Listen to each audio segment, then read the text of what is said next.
Hi guys, welcome back to my channel. તો દાદી, આજે આપણી ચેનલમાં શું નવું આવી રહ્યું છે? હવે ઉનાળાની શરૂઆત થવા જઈ રહી છે. શિયાળો પૂરો થવા આવ્યો છે. તો જ્યારે જ્યારે આવી ઋતુઓની સંધિકાળ હોય તે સમયે બધાને શરદી, ઉધરસ, તાવ જેવા પ્રોબ્લેમ આવ્યા કરતા હોય છે. એટલે આપણે આજે એક એવો જ શરદી, તાવ, ઉધરસ માટે ખૂબ ઉપયોગી એવો એક ઉકાળો બનાવવા જઈ રહ્યા છે. ઓહ નાઈસ. તો એમાં આપણને સૌ પ્રથમ જરૂર પડશે આ તુલસીના પાનની. તો આ તમે ખાસ જુઓ, આ તુલસી એને શ્યામ તુલસી કહેવામાં આવે છે, જેમાં ઘણા વધારે પડતા આવા માંજર જલ્દી થઈ જતા હોય છે. એની દાંડી પણ આવી શ્યામ કલરની હોય છે અને પાન પણ તમે જુઓ નાના અને આવા થોડા શ્યામ જેવા હોય છે. જ્યારે બીજા એક પ્રકારના તુલસી આવે છે જે આપણે મોટે ભાગે પૂજામાં વાપરતા હોઈએ છીએ, તેના પાન મોટા હોય છે, દાંડી લીલી હોય છે, તેને રામ તુલસી કહેવામાં આવે છે. તો આ શ્યામ તુલસી દવાઓમાં વધારે ઉપયોગી થાય છે, કારણ કે તેની સુગંધ એકદમ તીવ્ર હોય છે અને તેનો સ્વાદ પણ વધારે પડતો તીખાશવાળો હોય છે. એટલે આપણે જ્યારે પણ ઉકાળો બનાવીએ ત્યારે મોટે ભાગે આ તુલસીની પસંદગી કરવી જોઈએ. ચામાં પણ આપણે એક આટલું તુલસીનું દાંડું નાખીએ તો પણ એટલી સરસ સુગંધ અને તીખાશ આવી જતી હોય છે. એટલે આપણે આ તુલસી પસંદ કરવા સાથે હવે આપણે હવે આ શ્યામ તુલસીને મેં પાન કાઢીને ધોઈને કોરા કરી લીધેલા છે. તો આટલી માત્રામાં આપણે આ શ્યામ તુલસી જોઈશે. અને એક તાજી લીલી હળદરનો ગાંઠિયો હતો, એટલે એને પણ આવી રીતે મેં રફલી ચોપ કરી લીધેલો છે. અને એક મોટો ટુકડો આદુનો પણ આ રીતે છોલીને સમારી લીધો છે.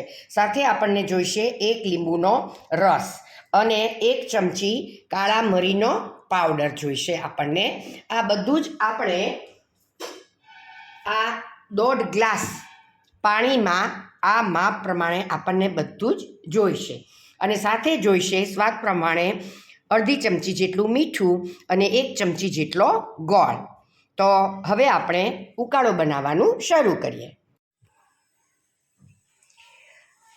આપણે જે આદુ, હળદર અને તુલસી લીધેલા હતા તેને આ રીતે આપણે પીસી લઈએ છીએ. આવું દરદરું પીસાય તો પણ વાંધો નથી, એટલે એનું જલ્દીથી પાણીમાં તત્વ આવી જાય. હવે એને આપણે આ પાણીમાં ઉમેરી દઈએ.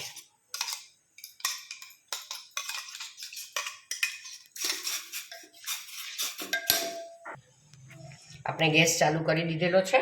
હવે આપણે એમાં આ અડધી ચમચી જેટલું મીઠું અને 1 ચમચી જેટલો ગોળ જે કાઢેલા હતા તે પણ આપણે આ પાણીમાં ઉમેરી દઈએ. હવે તેમાં આપણે અડધી ચમચી જેટલા મરી ઉમેરીએ છીએ અને આ મિક્સરને આપણે જ્યાં સુધી લગભગ અડધું ન થાય ત્યાં સુધી ઉકળવા દઈશું. 1.5 ગ્લાસ જેટલું પાણી આપણે મૂકેલું હતું, 1 ગ્લાસ 1 ગ્લાસ જેટલું પાણી થાય ત્યાં સુધી આપણે આ ઉકળવા દઈશું.